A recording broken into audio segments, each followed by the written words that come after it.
600s versus 1000s. The great debate. Which one is better? Which one do you need? Is one overkill? Is one underkill? This is one of the most back and forth discussions I've ever heard about sport bikes. And I myself minimum change my opinion on it 3 to 4 times every year. It just depends what's in the garage. So today that's what we're gonna talk about. So I have owned a dozen of each. So we're gonna go over the pros and cons and how these two different sizes of bikes differ, different things that each of them are good at. And I think this is gonna be really helpful to people who have only had a 600 and not the 1000, or people who have had the 1000 but never the 600. It seems like both are curious of each if they haven't been on the other side. And if you've owned both like myself, you'll probably just get a good chuckle and be like,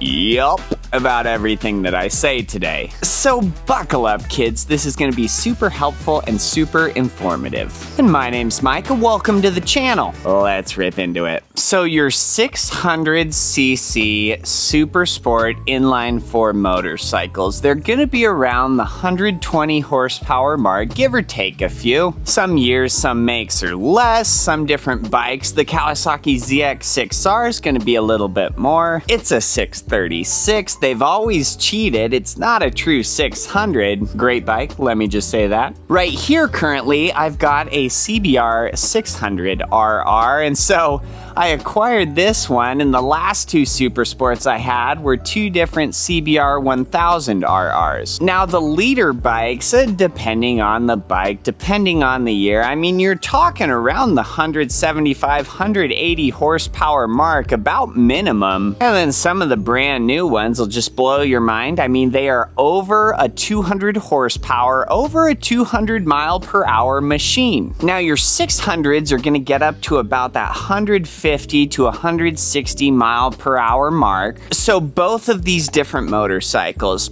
complete overkill, right? For the streets. I mean, the 600s and the 1000s can go at least double the speed limit. So you could say that 600, 1000, it doesn't matter. They're both overkill. I'll never get either. And that's fine. You're probably gonna live a long, healthy life. But if you're the person who has that wild hair on their head, you're gonna try out the Super Sport motorcycle at some point in your life. So first, let me talk about 600cc Super Sport motorcycles. And I say 600cc, but we'll just say 600cc or middleweight Super Sports. Because it seems like nowadays we're getting a bunch of odd sizes in there. We'll get like some triple 900s, some parallel twin 800s, the inline 4 600s. So the different engine sizes of Super Sports nowadays kind of has some variety on configuration, which is so awesome. I love that so much because for the last 20 years, we've really just had 600 inline 4s,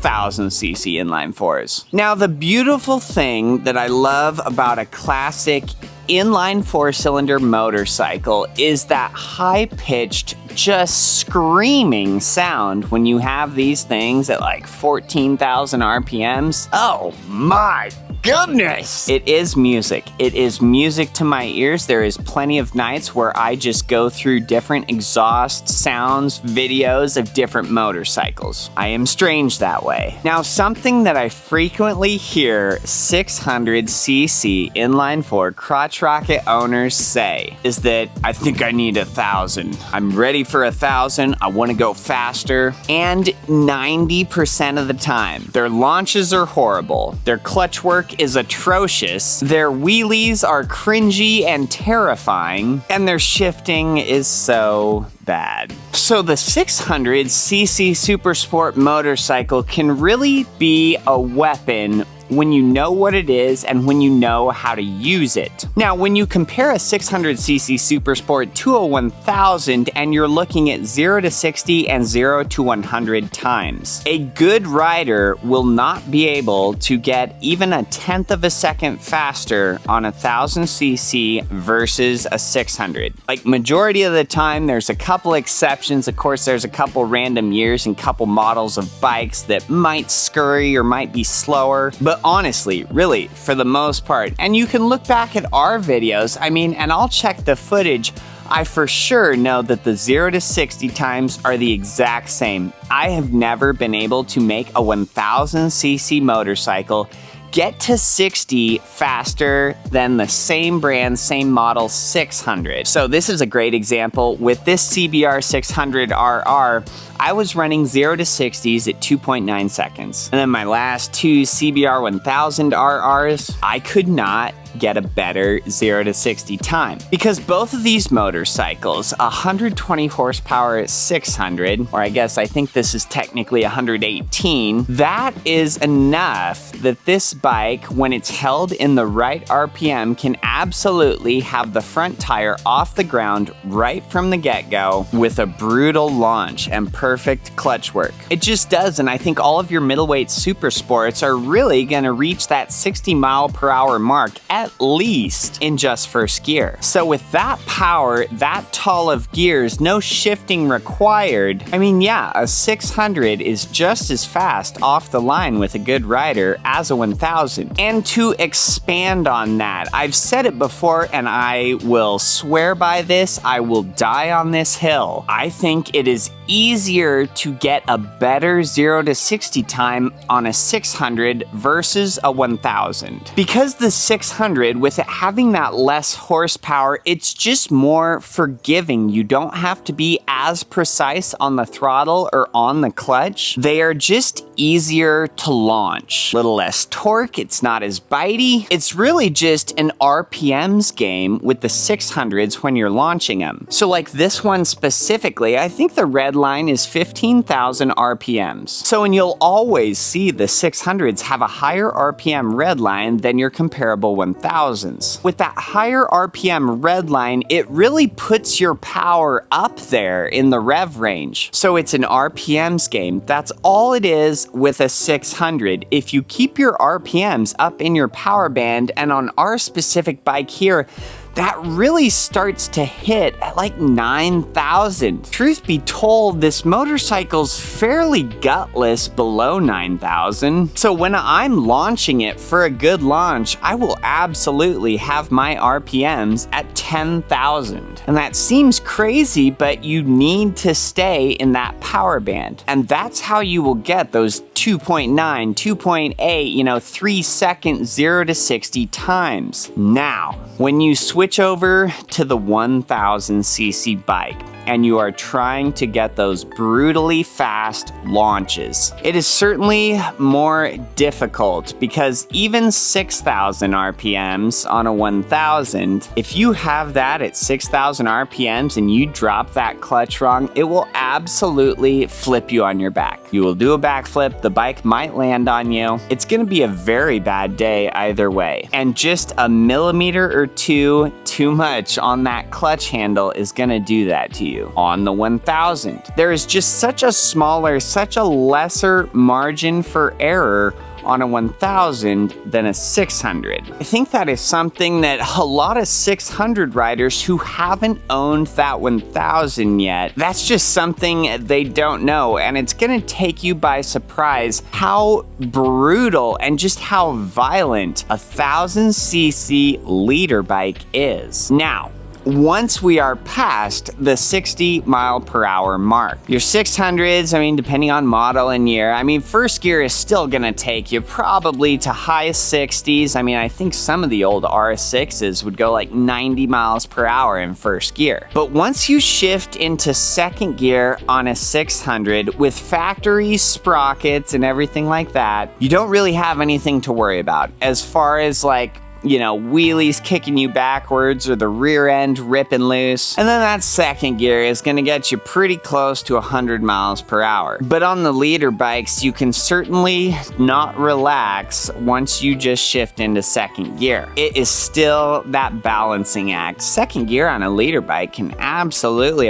without traction control or anything like that, it can absolutely wheelie or rip the rear end loose. And you're going so fast, it happens so fast, It's just a lot. And what you need to realize is that it's not like a video game, okay? This is not like, oh, let's put it on expert level and see how it is. No, this is real life, and this is you. And 1000cc will absolutely kill you in a split second if you don't know what you're doing. I mean, 100%. A lot of the guys that I've known and ridden with who only ever had 600cc bikes over the years, I mean, we'd rip around everywhere, we had a ton of fun, we were hooligans. The vast majority of them are still around today. A lot of the guys I used to ride with that had the 1000cc's or the larger, you know, ZX12, Busa, ZX14, about half of them are still around. And that sucks, it's kind of morbid, I'm not trying to scare anybody, but those are literally the facts. And it's just because it is such a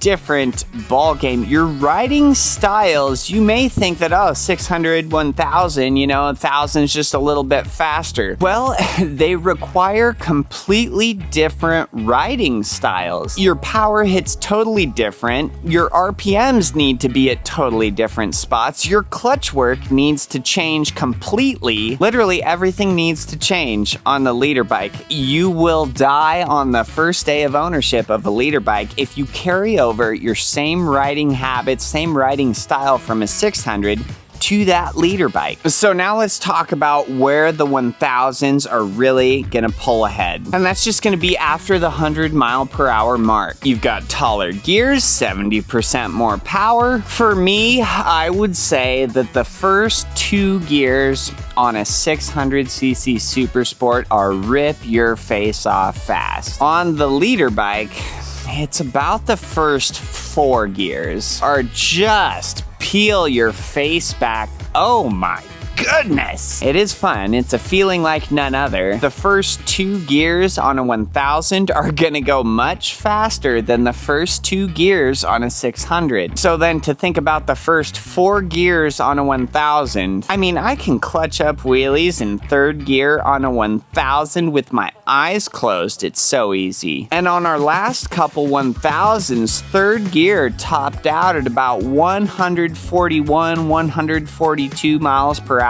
Yeah, that's not messing around. And there is literally 0% margin for error. You cannot make a mistake at those speeds. So when I don't want to talk down 1000s like there's some horrible thing, there's some death machine. I mean, they're a death machine. They can be tamed. You can learn that platform, but you just need to build your skills up on something like that. You can't ever jump on a machine like that and think you're just Superman and I know everything. So the leader bikes, I will have more. They are fun, just in the sense that it's the fastest thing that I've ever been on. I mean, it is just the pull of that machine rocketing you to those speeds that fast. I mean, I can't believe they're legal, that somebody with a little cash in their pocket or a good credit score can go out and get a 200 horsepower motorcycle that weighs just over 400 pounds. That's the funniest thing in the world to me. I love it, but it has proven to be detrimental to some. Now, we first saw like the true 600 category, the true 1000 category really come to life and get their start, you know, in the early mid 2000s. It seems like all your Japanese brands, you know, then they had their 600s and 1000s. We really saw all those Japanese brands kind of just go to war. Honda, Kawasaki, Yamaha, and Suzuki with their 600s and 1000s. That was funny, and everybody kind of chose their favorites. Of course, their favorites were whatever they owned. And truth be told, there wasn't really that much variance. They've all been roughly the same in each of their classes. I would say slight exceptions there would be the ZX10 and the Yamaha R6. But the ZX10s just felt so brutal and so raw. I mean, they just felt like they punched harder. Those things were just out of control. Man, they were trying to kill you. They called them Widowmakers. Specifically, the first, like, 2004, 2005 ZX10s. Comment if you had one of those and you're still alive. Probably won't be any comments. And then the other exception being the R6. Now, I'm gonna make some enemies, probably by saying this, but here's the deal. The R6 has always been the most gutless 600cc you could buy. It may have had the same peak horsepower, but the motors were just different. The red lines have always been high. There's been some years of Yamaha R6 that the red lines were 18,000 RPM. And I have ridden, I think, almost every generation of R6. But when your RPM red line is so high, I mean, you just don't have really anything for power until you're at like 12,000 RPMs. So pretty much every year R6 to me has just felt worthless until at least 50 miles per hour. They have good brakes, good suspension. Debatably, the R6 some years have been, I'd say, the best looking 600cc super sport, but they're a gutless turd. You could never pay me to buy one of the latest generations of R6. They do look the best, but the power bands are so gutless and low RPM. I think the Honda CBR 600RR and the Kawasaki ZX6R have always just been the two kings of the 600cc class. Yamaha and Suzuki were there. They have always had their fanboys. They always will, and I'm not trying to say everything is bad about those bikes. So now we can talk about all this speed and performance data and what's faster and what's slower and la-da-da-da-da. But is there one of these classes that is better than the other one? 600 versus 1000. Well, so if I had to pick one, if one class was completely eliminated, there was no more 600s or there was no more 1000s, I'm gonna eliminate the thousands, I guess, gun to my head, because it is so fun to take a lesser bike, just ring it out all the time, than be scared and drive a fast bike slow. And so I think the common misconception here for 600 riders thinking that they need a 1000 is that they've got all they can out of their 600, that's it, they want more, and so they look for the 1000. But the truth is, 600s have so much to offer. And if you really analyze, if you really just think about and learn your motorcycle, whatever 600 you're on, the R6, the Gixxer, the CBR, the Ninja, there is so much potential there. There is years of learning, there is years of experience that you could gain from any 600. And your learning curve is much faster on a 600 than a 1000. As far as wheelies go, if you're the guy that likes to be on one wheel, I would take a 600 all day. And funny, speaking of wheelies, so I constantly hear 600 riders saying that, oh yeah, I want to do wheelies down the interstate, so I need a 1000. So this is an old CBR 600RR, and I can absolutely clutch up wheelies that get me to 120 miles per hour. Easy. And it's just something I would say in general, a general statement about motorcycles and bikers in general. I would say at least 95% of riders, it's over that. It's a higher percentage than that, but we'll just say 95% of riders do not have the skill to take the machine that they're riding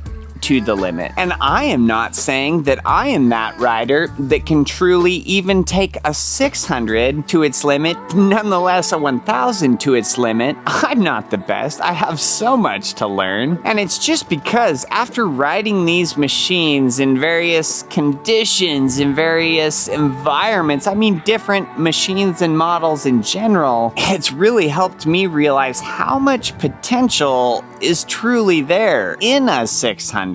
So obviously there is no way I could take a 1000 to its limit. Sure, I can get a good launch. Sure, I can do some wheelies. Sure, I can bang through some gears and really jump on it. But every time riding a 1000, I mean, you're just on that cusp. You're on the brink of destruction. You have a machine that is just trying to kill you from the get-go, and the first several gears could absolutely flip you on your back. I mean, you're just having to manage so many more things on a 1000. You know, if you have a 600 and you think you need a 1000. Well, why is that? Are 1000s beating you off the line? Are they beating you to 100 miles per hour? Well, so that doesn't mean you need a 1000. That means you have a lot to learn. Like literally, I have never had a 1000 rip me off the line when I am on a 600 that I've been able to ride, that I've been able to learn, that I feel very confident on. Sure, they could catch me in the long run down the highway, you know, when it becomes a top speed race after that 100-mile mark. But yeah, off the line, your 600s and 1000s, they're the same. They're the same. So I think for a lot of people, you know, everybody wants to experience the 1000. And truth be told, I want everyone to experience the 1000. You know, I wish I was able to talk to everyone before they got on a 1000 for the very first time. Maybe give them some coaching, things to watch out for, things to expect. For everybody who's never had a 1000, you're always gonna wonder that is gonna eat at you every single day, especially when you ride. And there's one factor that we didn't talk about. It's the BMOC factor, big man on campus factor. And what I mean by that is having a motorcycle that right on the side just has those 4 numbers, 1000. People will see it, they don't have to know that much about motorcycles, but they know that is a crazy freaking motorcycle. And yeah, it is. Debatably the craziest. You just park it and put it on the kickstand, and everybody's like, damn! It's a shock and awe effect. It's a shock and awe type effect that 1000s have. It's fun. I mean, we all like to look like a big shot. Mankind will always kind of have that secret desire to impress. Those are facts. So at the end of the day, summing it all up, riding the leader bikes, your mind can never take a break. You are never smelling the roses because just moving your wrist a millimeter breaks your neck on those. It is just so much. And so always I'm like, gosh, just a 600 would be so much more enjoyable than this leader bike. And then I sell the leader bike, I get the 600, I do wheelies until the sun sets, I cruise everywhere, I wind it up, it's so much fun. And then that one day I just have a random thought, wow, it'd be nice to just go 160 and just blistering fast and still pulling well beyond that. And then I go back to the leader bike. So who am I to say anything? I don't know. Obviously you can't really listen to somebody who keeps going back and forth. Clearly I have. From owning a dozen of each. They're each good in their own way. But yeah, if I had to pick one, which one do I overall have more fun on? Which one is good in more environments, in more circumstances? Which one is more practical? Which one is more safe? I mean, the answer to all of those is the same. It's the 600. And I mean, we say safe. I mean, don't think this is a moped. This 600 here can still kill you in a heartbeat. So that's it. That's my conclusion today. What is the day? August 29th, maybe? I don't know. I am saying that 600s are the one that I think is the better super sport for everybody to get. Stay tuned for September. It will probably change. But otherwise, like the video if you had fun today. Subscribe if you want to see more. And until next time.